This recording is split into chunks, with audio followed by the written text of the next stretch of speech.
Hi friends, আমরা আগের ক্লাসে ন্যাশনাল ইনকাম কিভাবে ক্যালকুলেট করতে হয় সেই নিয়ে আমরা আলোচনা করলাম।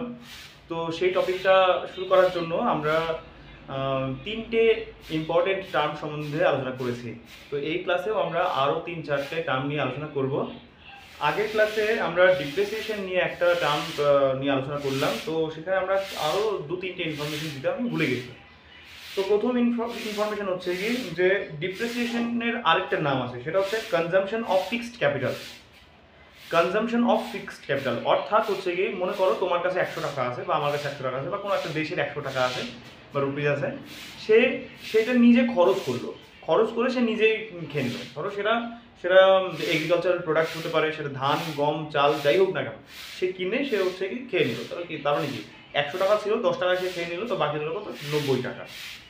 তার মানে কি যে আমার ক্যাপিটাল কথাটার অর্থ এরকম যে কোনো একটা ব্যবসাতে আমি ইনভেস্ট করব, কোনো একটা ব্যবসাতে আমি 100 টাকা ইনভেস্ট করতে যাচ্ছি, তাহলে আমার এই 100 টাকাটা হচ্ছে আমার ক্যাপিটাল। আমি 100 টাকার মধ্যে 10 টাকা আমি নিজে খাচ্ছি, খাওয়া দাওয়ার জন্য আমার খরচার দরকার পড়ে, তো আমি 10 টাকা খাচ্ছি, তাহলে এটা কিন্তু আমার ক্যাপিটাল নয়, পুরোটুকু ক্যাপিটাল নয় যে 100 টাকা আমার ক্যাপিটাল নয়, সেটা 90 টাকা ক্যাপিটাল হবে।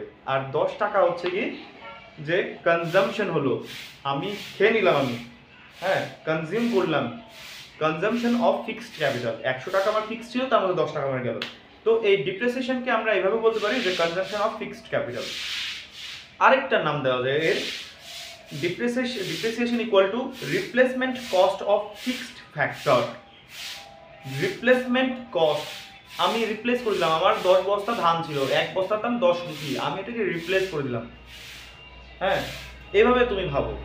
তার মানে ডিপ্রিসিয়েশন ইকুয়াল টু, এটা লিখে রাখো সুন্দর করে, যে depreciation equal to consumption of fixed capital equal to replacement cost of fixed factor equal to current replacement cost. তিনটা নাম বললাম, কি কি ডিপ্রিসিয়েশনের তিনটা নাম, একটা কনজাম্পশন অফ ফিক্সড ক্যাপিটাল, তারপর replacement cost of fixed capital এ ফিক্সড ফ্যাক্টর, আর 3 নাম্বার হচ্ছে কারেন্ট রিপ্লেসমেন্ট কস্ট।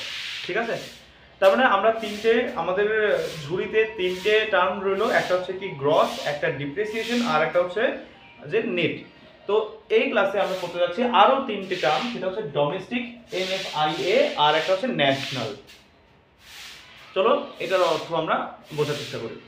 তো মনে করো তোমারই ফ্যামিলি নিয়ে চিন্তা করো, তোমার একটা বাড়ি আছে, ধরো আমি এই বাড়িতে আছি, আমাদের বাড়ি এটা। এখন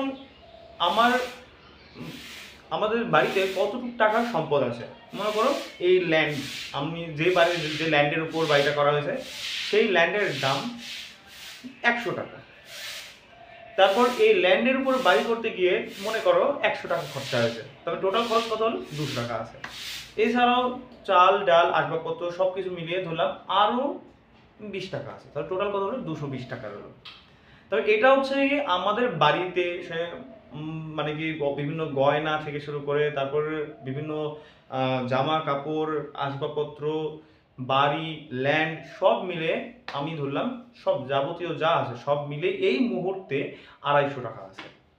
এটা হচ্ছে আমাদের ডোমেস্টিক প্রপার্টি। ঠিক আছে, তার মানে ডোমেস্টিক বলতে বোঝায় ইন্ডিয়ার কোন একটা দেশের, ডোমেস্টিক বলতে বোঝায় সেই সীমানার মধ্যে, সেই ইন্ডিয়ার, মানে আমি বললাম ইন্ডিয়ার ডোমেস্টিক কথার অর্থ মানে ইন্ডিয়ার যে সীমানা, জিওগ্রাফিক্যাল যে সীমানা, এর মধ্যে যত গুডস আছে, যত সার্ভিসেস আছে, যত প্রপার্টি আছে, সব কিছু মিলিয়ে হলো ডোমেস্টিক। ঠিক আছে, ডোমেস্টিক রিসোর্সেস হলো। আচ্ছা, তো এর মধ্যেই এই দেশের মধ্যেই যা যা ইনকাম হচ্ছে, যা যা নতুন কিছু তৈরি হচ্ছে না কেন, সেটাই আমাদের ইনকাম হবে। তো এই জিওগ্রাফিক্যাল লোকেশনের ভেতরে যা যা ইনকাম হচ্ছে সেটাকে বলা হয় ডোমেস্টিক ইনকাম। এটা 1 বছরের ইনকামটাকে বললাম। আচ্ছা, এবার আসি আমরা যে ন্যাশনাল, তাহলে কোনটাকে বলো। তো এটাকে তো আমি ন্যাশনাল বলতে পারতাম, কিন্তু না, এটাকে ন্যাশনাল বলা যাবে না। কি কেন, যে ধরে নাও যে আমি আমাদের বাড়িতে আছি, আমাদের বাড়িতে আমি একটা কলম তৈরি করলাম বা একটা বই লিখলাম আমি নিজে, তাহলে এটা আমার একটা ইনকাম হলো, এটা আমার তো ডোমেস্টিক ইনকাম। এবার মনে করো আমি বা হচ্ছে টোটাল আমাদের ডোমেস্টিক ইনকাম হচ্ছে ধরলাম 100 টাকা কোনো কারণে, মানে আমি বাড়িতে যেটা তৈরি করছি সেটা খাওয়া দাওয়ার জন্য হোক না কেন, তারপর হচ্ছে বই লেখা হোক না কেন, হ্যাঁ সব কিছু মিলিয়েই হচ্ছে আমি ধরলাম 100 টাকা। যে খাবার তো বাইরে থেকে খেতে গেলেও সেটা তো আমার মানে পয়সা দরকার, তো সব মিলিয়ে আমি ধরলাম পার ডে মানে 1 বছরে সেটা 100 টাকা দাঁড়াচ্ছে। এটা ডোমেস্টিক ইনকাম গেল। এবার আমি আমার প্রয়োজনের জন্য 1 বছরে দুর্গাপূজা চলে আসছে, তো আমি বাইরে থেকে 20 টাকার জিনিসপত্র আমি কিনলাম, সেটা শার্ট প্যান্ট তারপর সবজি চাল ডাল যাই হোক সব কিছু আমি 20 টাকার মতো আমি কিনলাম। এটা হচ্ছে আমার বাড়ির সীমানার বাইরে থেকে ইম্পোর্ট করলাম, কথাটা এটা বলতে বোঝাতে চাইছি। আমি ইম্পোর্ট করলাম 20 টাকা। এবার আমি বইটা লেখার পর বাজারে বিক্রি করতে গিয়ে আমি 100 টাকা নিয়ে আসলাম। তার মানে এটা গেল আমার এক্সপোর্ট, আমার সীমানার থেকে বাইরে সম্পদ বার করে দিয়ে আমি কামালাম 100 টাকা। তাহলে রইল কত? তাহলে আমি বাইরে থেকে কিনেছি 20 টাকার, বিক্রি করলাম বাইরে বিক্রি করলাম 100 টাকার, তারপরে আমার ইনকাম কত দাঁড়ালো? সেটা হচ্ছে 80 টাকা। ঠিক তেমনি একটা দেশের ক্ষেত্রেও তাই হয়, যে কোনো একটা দেশ নিজে যখন বাইরে থেকে কেনে ইম্পোর্ট করে, সেটা যদি 100 টাকা হয়, আবার সে এক্সপোর্ট করবে, সেটা দেখা গেলো সেটা 150 টাকা এক্সপোর্ট করে যায়। তার মানে রইল কত? নেট কত রইল? তার মানে export minus import, export minus import. Export যদি 150 টাকা হয়, ইম্পোর্ট যদি 50 টাকা হয়, তাহলে মাইনাস করে থাকছে 100 টাকা। তার মানে নেট কি বললাম?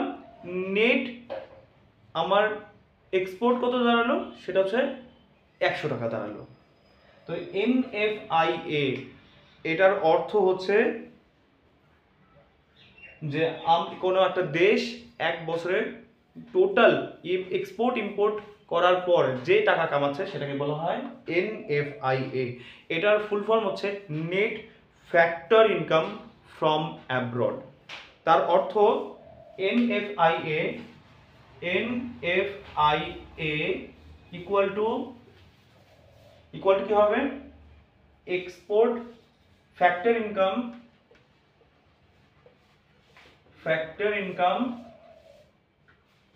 from abroad minus factor income to abroad। মানে বিদেশে রপ্তানি করার জন্য বিদেশ থেকে যে টাকা ইনকাম হচ্ছে মাইনাস বিদেশিরা ইন্ডিয়াতে এসে যে টাকা ইনকাম করে নিয়ে চলে যাচ্ছে। তারপরে NFIA এর অর্থ হচ্ছে net factor income from abroad. তার মানে আমি এটাকে আরেকটা ফর্ম দিতে পারি, আমি ফ্যাক্টর এফ ইনকামের আই তারপর ফ্রম অ্যাব্রড, মানে এফ আর হচ্ছে FIFA বা ফিফা মাইনাস ফ্যাক্টরের জন্য এফ ইনকামের আই টু অ্যাব্রড, তারপরে ফিফা মাইনাস ফিটা, তারপরে FAIA equal to FIFA minus ফিটা। তার মানে কি ডোমেস্টিক সব কথার অর্থ আমি বুঝলাম, তারপর হচ্ছে NFIA কথার অর্থ বুঝলাম। এবার কি ন্যাশনাল মানে কি? যে ডোমেস্টিক আমাদের দেশে যা ইনকাম হচ্ছে প্লাস বিদেশ থেকে যে ইনকাম হচ্ছে, এটা আমাদের জাতীয় ইনকাম, পুরো দেশের ইনকাম। তারপরে ন্যাশনাল ইনকাম বলতে বোঝাচ্ছি আমি এখানে ডোমেস্টিক ইনকাম প্লাস হচ্ছে net factor income from abroad. ঠিক আছে? তাহলে আমরা টোটাল আমরা কটা টার্ম যে পড়লাম আজ পর্যন্ত, বা এই আগের ক্লাস এবং এই ক্লাস পর্যন্ত? একটা হচ্ছে গ্রস ডিপ্রিসিয়েশন, তারপর নেট, তারপর ডোমেস্টিক, ন্যাশনাল, আর ফাইনালি আমরা পড়েছি যে net factor income from abroad বা NFIA। ঠিক আছে? তো এই ক্লাসটা এখানেই থাকছে। নেক্সট ক্লাসে আমরা আরো 2-3টে টার্ম সম্বন্ধে আলোচনা করব এবং সঙ্গে ফর্মুলা নিয়েও আমরা আলোচনা করব। তো এই ক্লাস পর্যন্ত আমরা দুটো ফর্মুলা পড়লাম, তো তোমরা নোট করে রাখো আর ভালো করে পড়ো। নেক্সট ক্লাসে তোমাদের স্বাগত জানাচ্ছি।